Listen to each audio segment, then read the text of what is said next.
ал армысына асылдым. Енді бірі біледі, бірі білмейді. Енді мен арқам бар адаммын.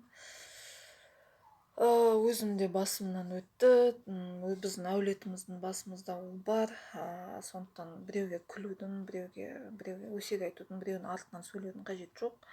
Негізі сол 1800 ба, қашан өзі 1700 қалай осы орыстар лаптилармен, шошқа қаздармен осы неден өтті, шекарамыздан. Содан бері басталды түрме, жәлептік, некесіз туылу, некесіз отбасылар құру, екіқабат болып қалу, ұрлық, қарлық, неше түрлі бәле келді. Ол анық, тарихта да ол бар. Сондықтан қазір маған межнациональное разжигание, бір бәле шірбәле деп айтпай ақ қойсын. Мен қазір орысқа бірдеме айтып отқан жоқпын. Мен қазір қыздар қауымына, жігіттер қауымына, енді баяғыда апамдар, нағашы апамдар бір жапырақ жерінде сақтап жүріңдер деп ұрсатын.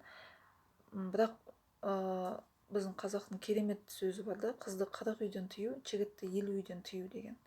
Сондықтан қыз өсіріп отырсыздар ма, ер бала өсіріп отырсыздар ма, екі жақтан да мынандай жауапкершілік болу керек. Бұны қазір не үшін айтып жатырмын? Некесіз бала туу бұл күнә. Қазақ үшін күнә. Қазақ деп өзіңіз қаныңыз, жаныңыз қазақ деп ұлт үшін сөйтіп уайымдайтындар болсаңыздар, онда некесіз бала туу бұл үлкен күнә.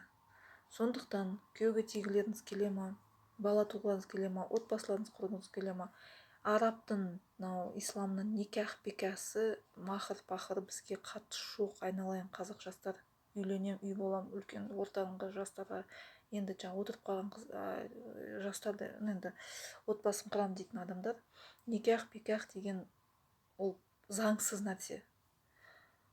Қазақша, қазақилық, үйленем, қазақ отбасын құрам, қазақ бөпелерін дүние әкелем десеңіз, айналайындар, ЗАГС бар, ахаж бөлім бар.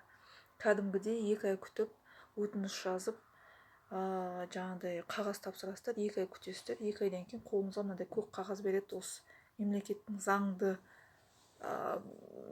отбасы неке қиылды деген. Содан кейін 10 бала туасың ба, 20 қазақ туасың ба, 100 қазақтың баласын туасың, демографияны көтеріп жібересің ба, сол кезде беймарал көтеріледі. Оғанға дейін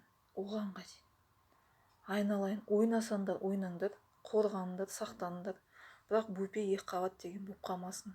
Некесіз бала тууға мен өзім қатты қиналып отырмын, қарсымын.